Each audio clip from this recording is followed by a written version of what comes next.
আল্লাহর হাবিব বলেন, দুনিয়াতে ওই সমস্ত বান্দা যারা এখনো জীবিত রয়েছে তাদের কবর কোথায় হবে সেই জায়গাটা নির্ধারিত রয়েছে।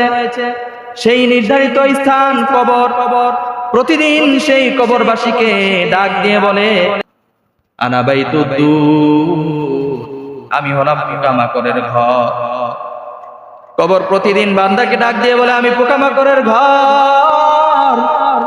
দুনিয়া থেকে যদি আমল না নিয়ে আসতে পারো রে বান্দা, দুনিয়া থেকে যদি নামাজ না নিয়ে আসতে পারো, যদি জিকির না নিয়ে আসতে পারো, যদি তাসবিহ তাহলিল আল্লাহ তাআলার গুণগান আল্লাহ তাআলার আনুগত্য নিয়ে না আসতে পারো, তাহলে আমি আনা বাইতুদ্দুর, আমি পোকামাকড়ের ঘর।